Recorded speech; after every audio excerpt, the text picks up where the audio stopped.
Hello बच्चों, let's read this question. There are two statements. One is labeled as assertion, the second is labeled as reason. Assertion we have the dihedral angle in H2O2 in gaseous phase is 90.2 degree and solid phase is 111.5 degree. Reason for this assertion is given. The change in dihedral angle in solid and gaseous phase is due to difference in intermolecular forces.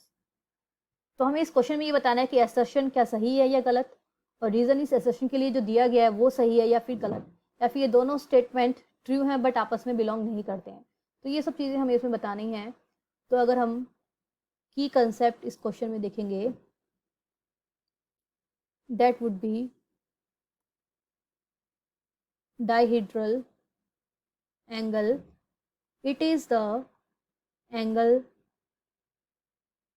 between two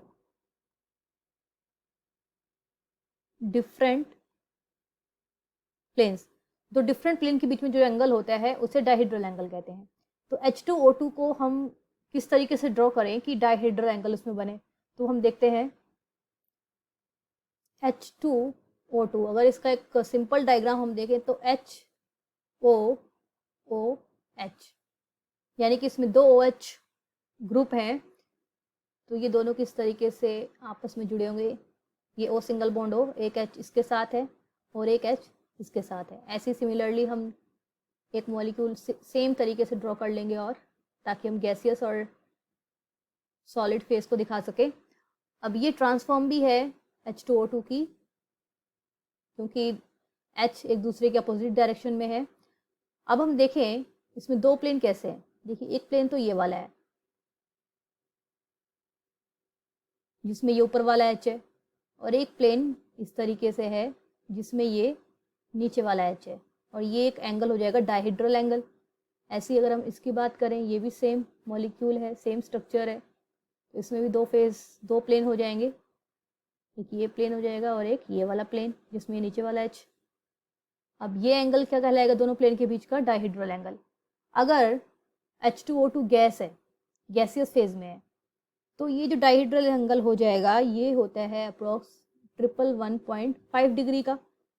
और solid, अगर solid phase में है अगर H2O2, तो ये जो dihedral angle होता है ये 90.2 डिग्री का। अब ये क्यों होता है ऐसा, इन दोनों एंगल्स के बीच में डिफरेंस क्यों है? अब गैस में आपको पता है कि पार्टिकल्स या एलिमेंट्स जो उसमें प्रेजेंट हैं क्या होते हैं? लूजली बाउंड होते हैं। और सॉलिड में अगर हम बात करें तो वो टाइटली बाउंड होते हैं एक दूसरे के साथ। क्यों होता है अब ऐसा?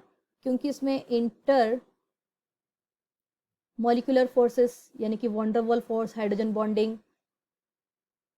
क्या होते हैं? ये वीक होते हैं।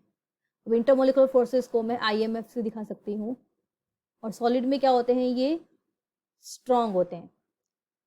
अब अगर वीक इंटरमोलिकुलर इंटरेक्शन है गैसेस फेज में, तो क्या होता है? रोटेशन इस O single bond, O means oxygen single bond के अप्रॉक्स जो रोटेशन होता है वो बहुत ज़्यादा फ्रीली होता है गैसियस फेज में। तो जिससे क्या होता है कि इसका orientation, molecular orientation not fixed, और इसमें ये इस O सिंगल बॉन्ड O के अप्रॉक्स जो रोटेशन रहता है वो बहुत ही कम होता है, क्योंकि ये टाइटली बाउंड पार्टिकल्स हैं। ये बॉन्ड क्या रहेगा? फिक्स होगा। तो इसका जो ओरिएंटेशन होता है, मॉलिक्यूलर ओरिएंटेशन, वो एक तरीके से फिक्स्ड रहता है। और दूसरा रीज़न क्या कह सकते हैं? अब गैसियस फेज में मैंने बताया पार्टिकल लूजली बाउंड है, तो ये वाला H और ये वाला H आपस में एक दूसरे से बहुत दूर होंगे, लूजली बाउंड है, फ्रीली मूव कर सकते हैं। तो इसलिए ये वाला जो डायहेड्रल एंगल है वो सॉलिड से ज़्यादा होता है, क्योंकि सॉलिड में ये H और H आपस में थोड़ा पास होंगे, क्योंकि वो क्लोजली पैक्ड है, फ्रीली मूव नहीं कर सकते हैं। तो गैसियस के कंपेरेटिवली ये दोनों पास होंगे, तो इसलिए ये डायहेड्रल एंगल क्या हो जाएगा? गैसियस से कम हो जाएगा। तो अगर हम रीज़न देखें तो रीजन क्या दिया है? The change in dihedral angle in solid and gaseous phase is due to difference in intermolecular forces. ये स्टेटमेंट तो सही है। अगर असर्शन देखें, the dihedral angle in H2O2 in gaseous phase is 90.2 degree, ये गलत है, क्योंकि गैसियस फेज में 111.5 होता है और सॉलिड फेज में 90.2, ये उल्टा दिया हुआ है। तो असर्शन गलत हो गया, रीजन स्टेटमेंट ट्रू है।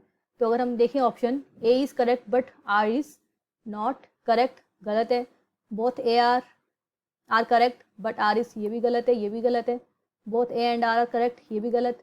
ए is not correct but R is correct, ये सही है। तो option D is the right answer. I hope you understood it well. Best of luck.